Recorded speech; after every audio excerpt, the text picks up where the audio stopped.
Hey, lady. Hello. Hello there. How are you? I'm well. I'm well. How are you? Good. Good. We're having summer now. Yay! It's Better late beautiful. than never. Yeah. That's about it. Yeah, it's absolutely the weather's stunning at the moment. It's so funny. It's really a shame because it's just when the kids have all gone back to school. It's, Mm. but it's nice for us because I've been out for some nice walks in the sunshine. So I've got a Nice. lovely word for you today. Oh, do tell. The word is action. Hmm. Yeah. Hmm. Well, what comes up first is inspired action. It's very different from how we typically look at action, or from my perspective, anyways. I used to really see action as hard and hurry and pressure and go, go, go. And you got to take it like you must. And yeah, there was just a lot of heavy, pressured feeling and thinking about it too. And from that place, like oftentimes I would take action that felt gross, that felt, ugh, I could just feel, I'm imagining it now. Some scenarios popped up where I just did it because I was told that that's what you need to do.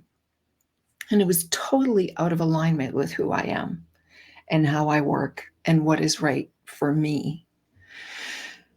It's interesting because I just filled out a questionnaire that someone had sent this morning, or it came to me. I saw it this morning around ADHD, and if I had official diagnosis or that kind of thing around it, and all of the things in this questionnaire, a lot of it was about taking action. And during COVID, it was an unofficial diagnosis that, yeah, it seems that you have, and he called it, my doctor called it COVID ADHD. And it was because we were all compressed together and there was so much more on, our plates. And he said, especially in women, he was finding that there were so many, and he said, you've probably had it all your life, but because you had this space to just maybe manage your way through it, and then all of a sudden it's become a real problem because all people energy, like everything was being compressed into this tight little spot, and it was just like didn't know what to focus on because there were so many more things. And really what I heard and saw myself saying of what I was struggling with the most was taking action. I just actually put a talk up to do on Friday about to stop stopping. And it's more about stopping taking inspired action, because there's a difference. And that was really kind of what I saw when I was filling out this form. It's like, oh, this is very different, because when there's something inside of me that's rising up and saying, do this or go there or call this person or whatever, that's inspired action. And there's a different feel to it. And so long as my thinking brain doesn't get involved in saying, that makes no sense. That's not what you were going to do today. No, don't do that. What if this happens or that, the other thing. And I just allow myself to do it. Everything is different. It feels different. What happens as a result of it is usually pretty delightful, like it just keeps going. There's more to explore with it. So, yeah, I'm really seeing action as it's like, well, from what place are you coming from it? If it's from this, I gotta, this pressured action taking, it's a different feel, and there's always different results, not as satisfying, and often enough to make me stop because it's just like, that was yucky, and I'm just gonna like step away. Kind of a form of protection. Yeah. But that inspired action, that tends to be easier and to take it. And, as long as I'm in the energy of curiosity, okay, this can't make sense of it, but let's see where this is going to go. Okay, let me do that. Yeah, that's what comes to mind. How about for you, Clare? Just as you were talking then, I was thinking there's something about kind of this fine line, I think, between what you were saying there about we have an idea to do something and it feels inspired, and then very quickly the mind, the thinking, let's not call it anything other than the thinking comes in and says those things about our lack of capability, or it's not going to work, or we're going to look stupid if we do that. And I think particularly around business, this often comes up, but I think it comes up in other areas of life, like dating, and think, how many times have we wanted to ask somebody out, or I mean, not for a long time for you and I, but want to ask somebody out and then haven't because, well, they'll say no and it'll be awful and embarrassing and blah blah blah. How often the mind just comes in and then that creates this uncomfortable feeling in the body, and I think so often we misinterpret that as being about the action, and then we back off. And I'm seeing more and more that for me that backing off often looks like procrastination, the wrong action in inverted commas. Like, I don't know that I need to look at my email 12 times a day, really. I'm not sure what I think is going to be there when I next look, but because I don't do a lot of social media anymore, I don't really have that to distract me, although I can get a bit lost in YouTube nonsense.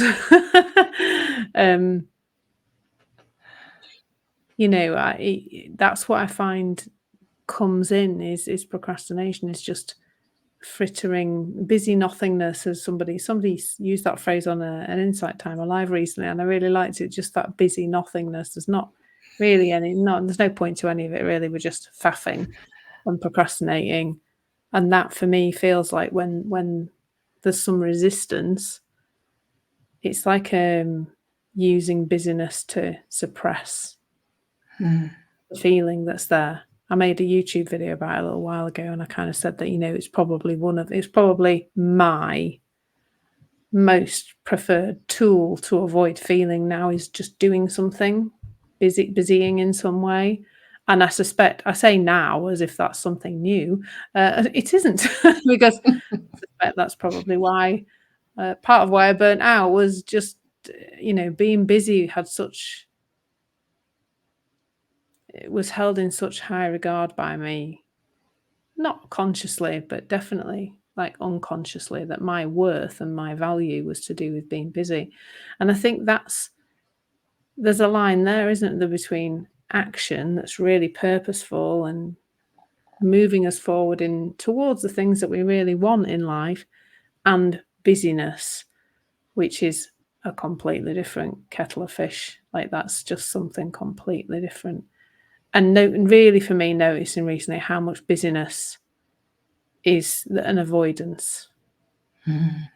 Particularly, I mean, if I start cleaning, Michaela, we really know things have gone horribly wrong. Like, I must be feeling some really big emotions if I start tidying and cleaning. No, to be fair, I am quite tidy, but cleaning, no. If I start cleaning things, no. If I started ironing, it'd be time to call to come and remove me from the property to put me somewhere safe, because I'm clearly a danger to myself and everybody else. But but how easy that is how easy a trap that is to fall into, just being busy rather than taking that kind of decisive action. But how much that decisive action can bring up those uncomfortable feelings so often, particularly if we're on the edge. Rahini Ross's husband, Angus, he says it's if you're on your growing edge, if you're doing that thing that's just a little bit outside where you kind of feel comfortable, that it's bringing up some resistance because it doesn't feel safe in some way, then I think that. And for me now, that the solution to that more and more seems to be to sit with the feelings. I'm starting to notice more if I'm getting in a YouTube hole or there's a bit of email, over reading of the email. I'm tending now to just stop and just put my hands down, not touch anything, and just feel what's there. And notice that there's some, actually there's a tight feeling in my chest that I hadn't even realised was there. Because, of course, we've learned very well, I think, particularly our generation, to squash down the feelings, not feel them, and be busy in order to not feel them, or be doing something to not feel. And when I stop, I just notice, oh gosh, yeah, there's some discomfort there, that let's just feel that, let's just sit with that, let's just breathe into that, whatever makes sense to you in terms of just feeling it. And then I find that you kind of almost default back to that inspired place again. Once you've allowed that to be there, and that you can see there's no fear in that emotion, there's nothing dangerous about it, it's not, you've allowed it to be there, nothing's happened. I feel like then the clarity comes back again, and then there's a move forward. It happened to me the other week. I was faffing, and I was like, you're just faffing, just stop doing everything and just sit. And I just felt the feeling, and then I've been planning to get more stuff onto YouTube, and I made a video about my experience. Like it just, right, do you know what, now I'm going to do something really purposeful. I'm going to make a blinking 10-minute video for YouTube and get that up there today, and that's what I did. But I had to stop and feel first. Yeah.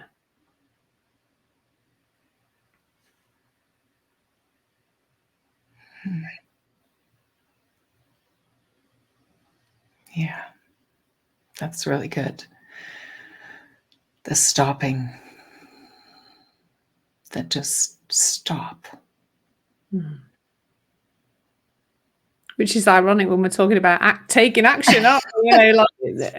Because busyness is valued, isn't it? Like keep going. Like you were saying at the beginning, keep going, just keep going. You're bound to kind of, trip over something eventually that's of use. But actually, the pause, the stopping.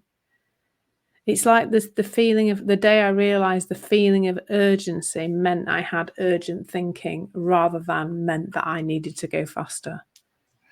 That was like, when I feel like that, when I feel all revved up, stop. Like, don't act from that place. Don't do anything from there, because that's going to be all wobbly and weird. You've called it that before.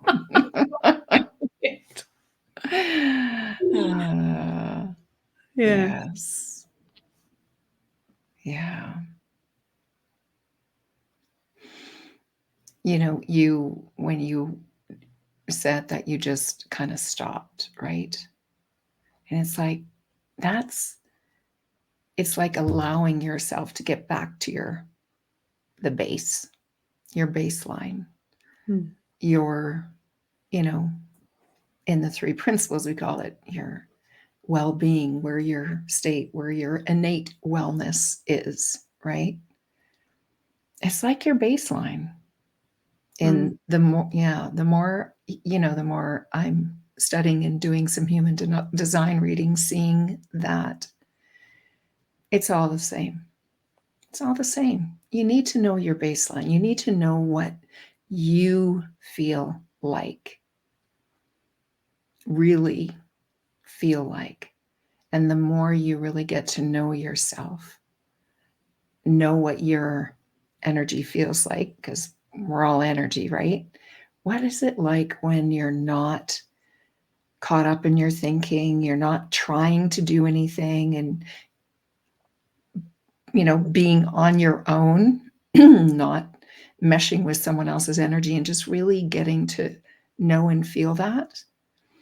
And the quicker, when you're feeling like, when you feel either pressure from your head to go take action, you'll catch that, oh, this is not coming from who I really am. This is not coming from me. This is coming from, what I've been conditioned to believe or think or whatever. You'll get to really know that feeling of you, and you'll stop so much quicker. Like when you think back, I know you were in the principles about, it's been 4.5 years-ish now for you, because it's been 4, because I know I was about 6 months later discovering the understanding of kind of how the mind works. And when I look back to how it was then, and if someone would have told me you just need to get to know yourself and feel that, and like everything just felt so confusing. What do you mean? What do you mean I'm experiencing my thinking? What do you mean? Like, but really, we all know it. We all actually know it, but we didn't have the words to talk about it. We've all experienced that, being ourselves and following our internally guided action. We've all had that, and we've had maybe a lot of experiences where we weren't too, and all that pressure. And so it's like, I'm just seeing that no matter what, what modality or system or way of looking at things, in and of that, it's all the same. We're just an energetic expression of something larger. And when we allow it to be expressed, following our inner guidance, it, like, life is better. Life is more delightful and satisfying. And when we're fighting against that, things go wobbly and weird and not very enjoyable. Yeah. Like, it really is so simple, hey? Even with taking action. Huh. I think there's a process, particularly if I think for our generation, of getting back in touch with that, because we've not, I don't know about you, but I've not been encouraged to trust myself. And I still think, I would say, the education system now is still doing that to children. It's still teaching them that they're not trustworthy, they're not to trust themselves. And so there's kind of I guess maybe an unlearning process as well as a learning process of slowing down enough to feel those uncomfortable emotions and allow them to be there, but also to get in touch with, what does it feel like when I'm kind of aligned with the truth of who we are, and aligned with my potential, aligned with my, the things I've to bring into the world. I like Clare Diamond talks about being a tube. You're the tube to allow creation to come into the world through you. And when the tube's unblocked, that getting a sense of what that feels like when the ideas are just flowing and things are coming to life and things are actually being created. And I think maybe a lot of us probably do need to just take a bit of time to almost tune into that, because we've tuned out quite adequately in order to stay on the, when I talk about soulful success, and I know you help people to kind of get a sense of their own path and stuff. And I think we've been brought up with these very traditional, I don't know about you, but me, with a very traditional path. This is the right way to do life. It's get X number of qualifications and then get a proper job and get 2.4 kids and a house and a dog and, and all the other things that we're told are, when you've got all this, you're going to be happy, lie. What a lie. And, and so it's kind of there's like an unraveling, isn't there, to take us back to, getting a sense of who we really are, and what really, really tuning into ourselves better, I think. Yeah, lovely. I love the just not never knowing where these conversations are going to go. Which is, Indeed.